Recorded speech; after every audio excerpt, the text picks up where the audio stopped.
Before specifying the 15 steps that lead the seeker to the state of samadhi, Shankara sets forth in detail the nature of knowledge, which is the goal to be realized in the following way. Aham Brahmasmi, I am Brahman. Brahmaivaham samashantaha. Brahmaivaham samashantaha. Sachidananda lakshanaha. Sachidananda lakshanaha. Naham deho hyasadrupo. Naham deho hyasadrupo. Jnanamityuchyate budhaihi. Jnanamityuchyate budhaihi. I am verily Brahman, composed, calm, and peaceful.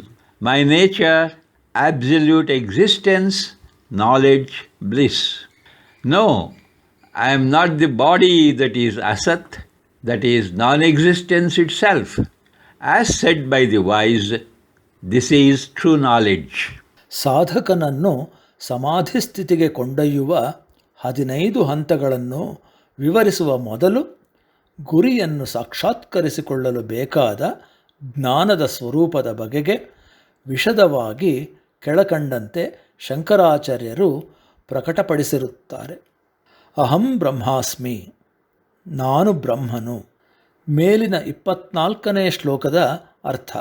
ಪೂರ್ಣವಾದ ಸತ್ ಚಿತ್ ಆನಂದದ ಲಕ್ಷಣಗಳನ್ನು ಹೊಂದಿರುವ, ನಿಶ್ಚಯವಾಗಿ ಸಮಚಿತ್ತತೆ, ಶಾಂತತೆ ಮತ್ತು ನೆಮ್ಮದಿಯ ಲಕ್ಷಣಗಳಿಂದ ಕೂಡಿದ ಬ್ರಹ್ಮನು ನಾನು ಅಲ್ಲ. ಸ್ವಯಂ ಅಸ್ತಿತ್ವವಿಲ್ಲದ ಅಸತ್ತಿನ ರೂಪದ ಶರೀರವು ನಾನಲ್ಲ. ವಿವೇಕಿಗಳು ಹೇಳಿದ ಪ್ರಕಾರ ಇದು ನಿಜವಾದ ಜ್ಞಾನವಾಗಿದೆ.